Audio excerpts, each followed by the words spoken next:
Hello and welcome to Canutillo Convos, the official Canutillo ISD podcast. We're here with our fearless leader, as always, Dr. Pedro Galaviz, our superintendent of schools. Hey, fantastic voyage. No. Can I do that? Or YouTube is going to cancel No, me you out? can sing it. I can sing it? You can sing it, you just can't play it. Yeah. It's like the karaoke rule. Karaoke? Yeah. I'm Gustavo Reveles, the Director of Communications, and as always, also we have Laura Caballero here at the Control Center. Laura. And yes, she's the brains behind the podcast here.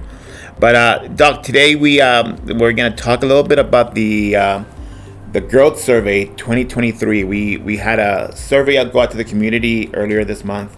We had great participation, more than 800, almost 900 people participated in this. That's great. In this survey, and not just that. Not only did they participate, but we got about 16,329 ratings. Meaning people actually not just clicked through the survey, but actually read and interacted with us regarding the state of our facilities. This is obviously something that is important to our community, and they're taking a stand.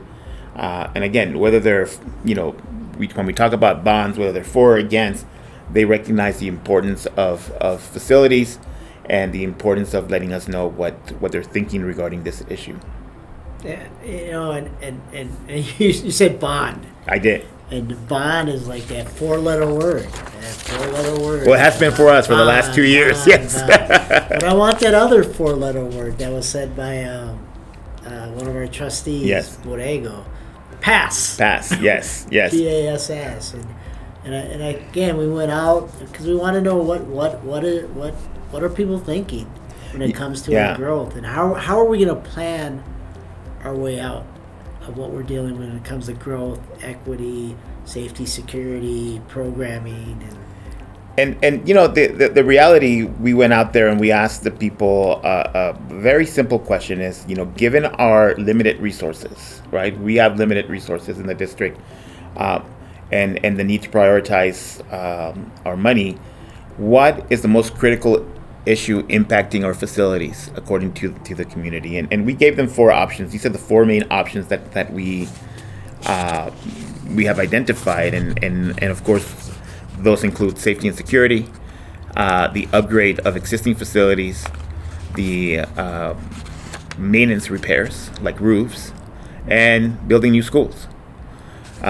We honestly thought that safety and security, given the climate in our country, was going to just blow everything out of the water. Slam dunk. And we were surprised that was not the case. The survey results, after more than 800 participants and 14,000 interactions, came back that the top, it was pretty evenly divided, but the top priority for our community at 32% is the upgrades to our classrooms and facilities.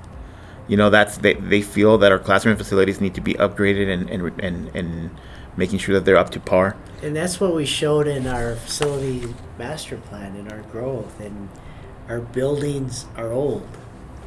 Yeah. 70s and 80s and 90s.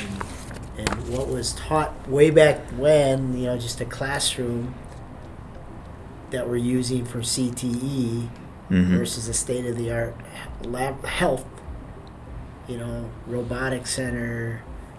It's not up to par. It's just not the same. It's not, you and I, and even Laura, who's younger than you and I both, we went to... Not that much younger. Well, you'd be surprised. I'm 36. Well, as a bright 18-year-old myself. No, but we went through school in a system that gave us one option, right? Sit and get. Yeah. We sat in rows. The teacher came in and taught us, and if we learned, and we passed. We went through it. If we didn't, then we faced those consequences, right? We now know that's one option. That's one way of receiving education. But our task is not to teach some students, it's to teach all students. So that means we have to find alternatives. We find different ways of teaching and learning. But we live in a competitive market. And because of that, it's a competitive yes. market that, as you know, you see all this construction down I-10. Yeah. Art craft. You see things going on, buildings going up, and schools are a competitive market because parents have that choice now. Yes. It's no longer that I have to go to that school down the road. If I want a program in a different ISD that has what my child wants or what I want for my child, they can go, they can do it. And right. So again, and for the most part, that school system is happy to welcome them, right? Yeah, because that's how we get paid. That's how we get paid. That's how we get paid. But also, it's not making that child competitive, because when they get that degree, it's not just your high school diploma. It's what else do you have, so they can become employable. That high wage, high demand job that's out there. But again, when you have facilities that were built in the 70s, 80s, and 90s, and they're still constrained with those constraints, and you're trying to upgrade as what the community wants, as what people want, then it's a struggle, because you need to pass again that because the state doesn't give us money. It just does. The state's not the way school funding is calculated and divided, and it does not favor school districts that are in high growth areas and or those districts that need to rethink their facilities because they're aging facilities, right? It's just not in that way. The state and the federal government both, they have this. There's a thing in technology. It's called SAMIR: substitute, augment, modify, right. and the R is redefined, right? And when it comes to school, we still substitute, we still augment, but we never get to really modify. And not just modify the program, but redefine it. And in order to do that, you need the facilities. And that's where the state and the federal, because they do these programs, P-TECH, love it. But again, you got to apply for it. You got to do that. And you want to do all this stuff, but you're still in this aging classroom that's still the same way, and they want you to remove desk and put just in our CTE and our health program, it's 4 or 3 pathways in one classroom. Well, and even beyond programming, Doc, I mean, I know from my experience in redeveloping learning spaces in other school districts, is that even in a traditional setting, we know that some kids may learn better if they learn in small groups, or if they learn in a setting where, like, instead of a desk, they're in a beanie bag or whatever it is. I mean, we need to make sure that we're offering all these options and alternatives. And you're right, because even the traditional English, I was in a classroom at CMS. And can I say the teacher's name, or is that held? Yeah, sure. Ms. Morales, shout out to you.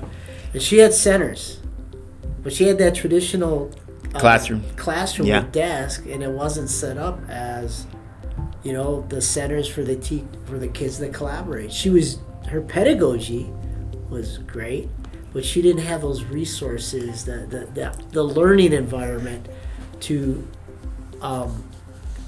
modify or redefine what she was trying to do. It was great. Your music, kids were talking, kids were, looking at words and vocabulary, high level teaching. But again, just traditional desk, right? Bringing them together, and right. So that's what we're trying to do. And obviously that's what the community wants, right? They want to see that type of investment, at least according to the survey.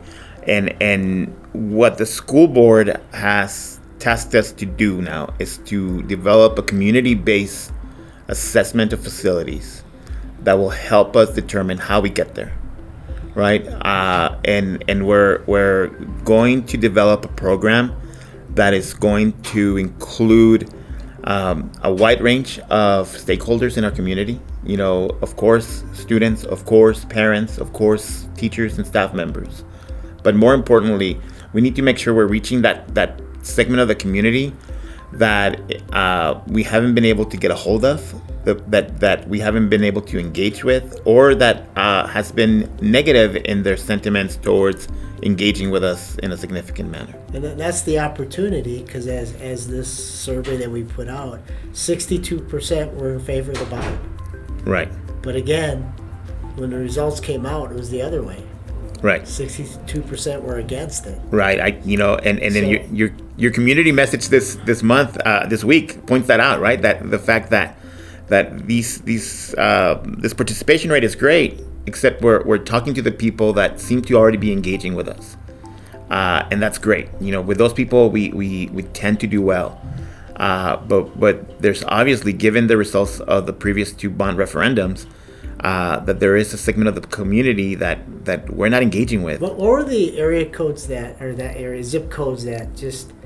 Most specifically, the 2 area codes, zip codes that really voted down the bond. It's the 79911 zip code, the Cimarron and Enchanted Hills, and the Upper Valley up here by Borderland. These are high growth areas. These are high end homes. And obviously, there's several factors that we need to take into consideration when it comes to their sort of involvement and investment in our community. Perhaps taxing, or perhaps lack of connection to the school district. But that's what this community process will help us do.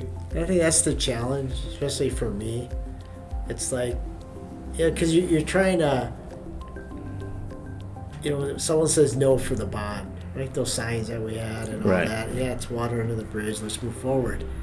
But tell me why. Tell me, come out. I mean, how do you get to, as our trustee Borrego says, she's a neighbor, and none of her, up there at 79911, and none of them knew about the bond, and none of them have kids, and none of them knew that.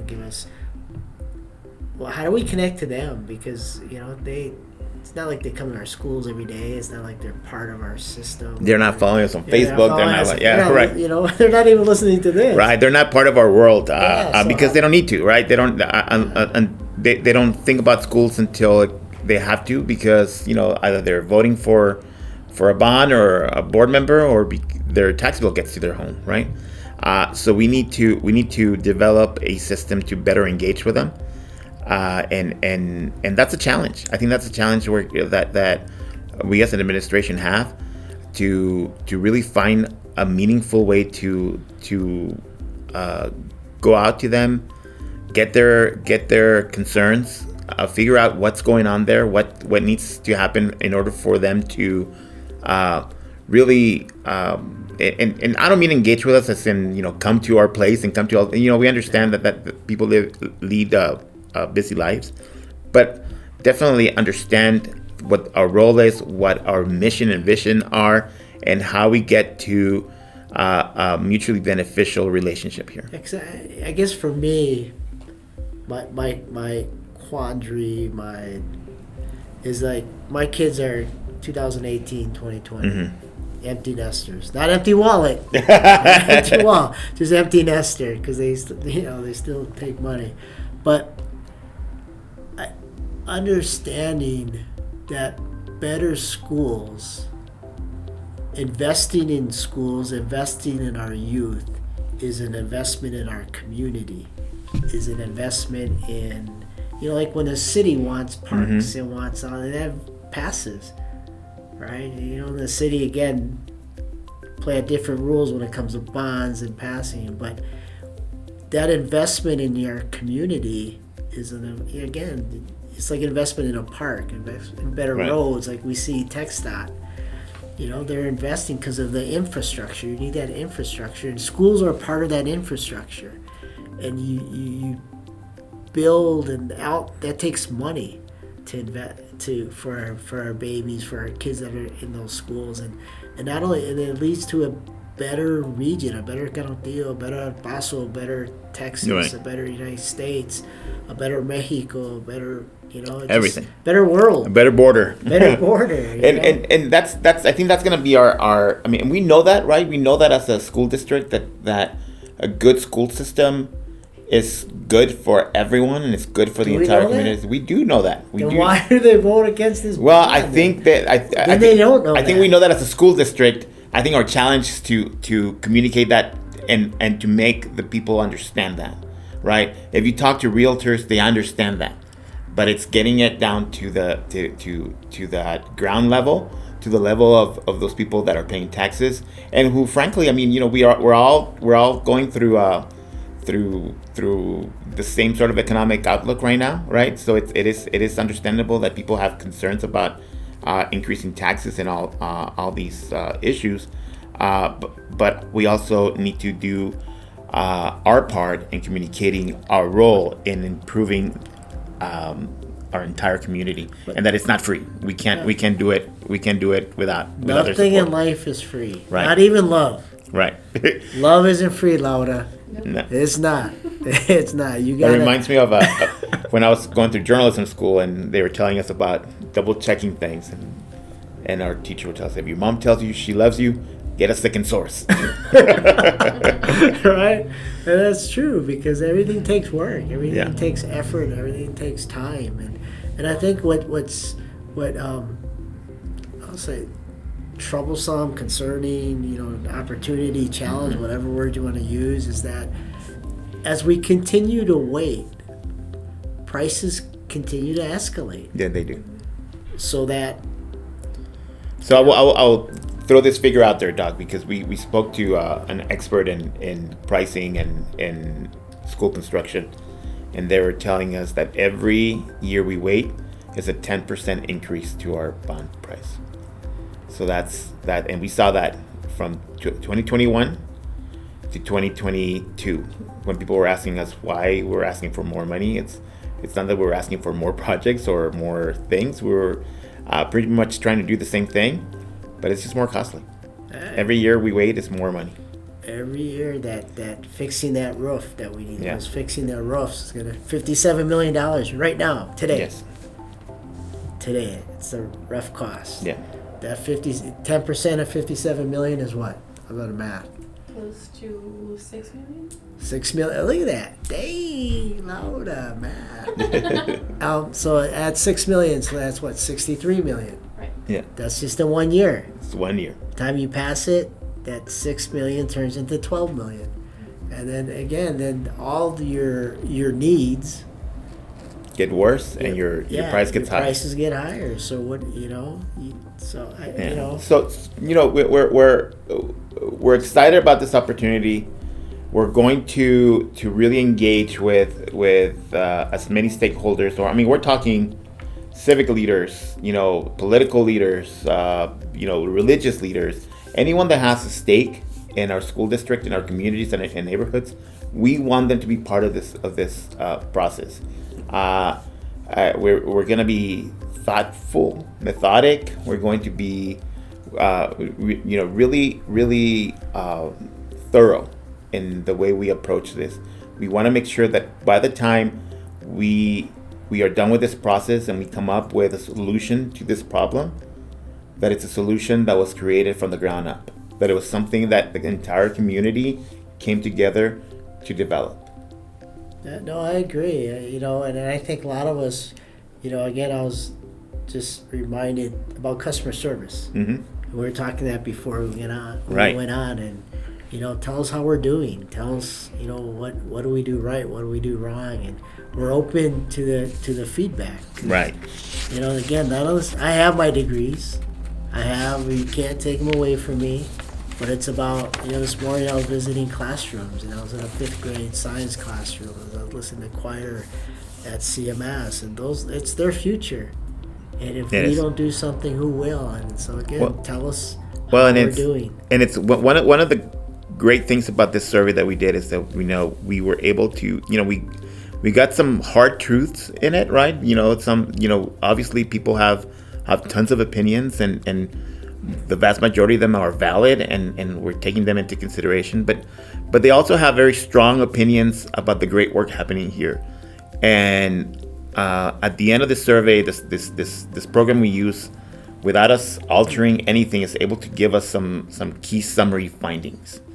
And one of those was very heartening for me because it really speaks to the level of commitment of our staff, because it shows that the community and those that participate in the survey feel strongly that our staff and teachers are fantastic, and they go above and beyond in their commitment to our kids, but that they're doing their work in subpar facilities.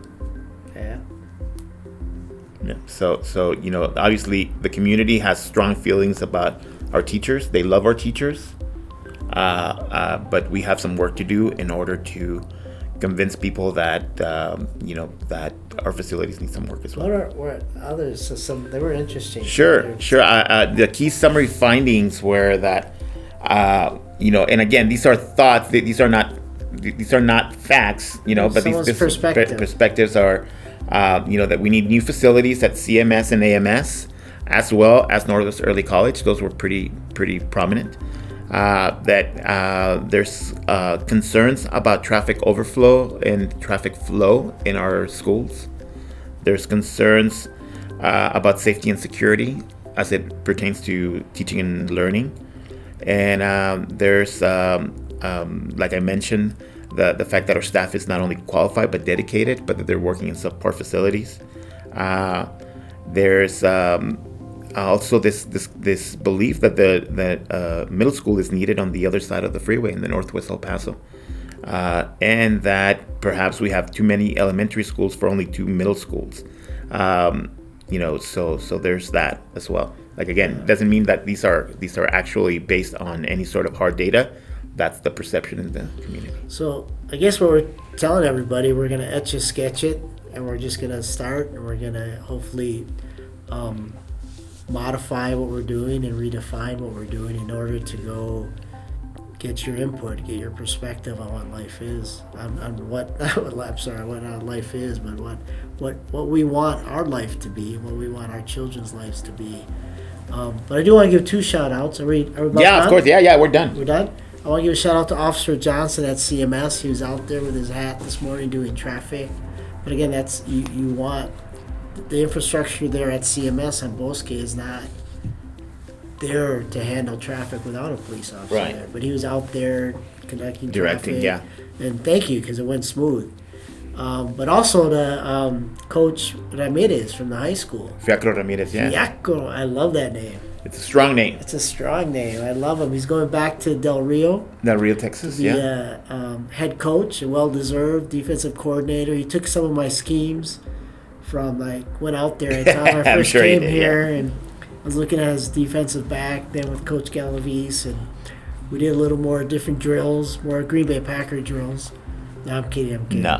But yeah. Because otherwise they wouldn't have made the playoffs. No, but congratulations to Coach Ramirez and his lovely wife, who's a counselor at CES, and his son, who's going to be a senior, and so whatever. Well, he's going back home. That's home for him, Del Rio. That's home. We wish him luck. He played there. He was a defensive end, and 1985 he graduated at Del Rio. He's going to go back home and be head coach, athletic coordinator, and wish you the best, Coach. Love you. I know the kids are going to miss you. Teachers are going to miss you. You've added to this community, so much. He's also a golfing partner. He's a great golfer. So wish you the best. And so good luck to him, and we'll miss him, and hope he does great up there. Yeah. But remind him that once an eagle, always an eagle, right? He's always welcome here in Canutillo. It is. His kid, Diego's going to be graduating from Texas A&M in May. It's poli-sci major. We won't hold that against him. Oh yeah, we won't hold that against him. But again, a great guy, great family, and when it comes to help, I'm sure Dallas Cowboys, you're out of the playoffs, so you have plenty of time this weekend. You're sitting with me on the sidelines watching the game. So and we want to talk about the Commanders. I don't want to talk about that. So again, wish you all the best. Let's go get it. Well, we had a busy weekend and a week rather, and we wish everyone to have a great weekend. We'll see you next week. All right, take care. Thank you. Coming right on the fantastic voice. I only know the Coolio version.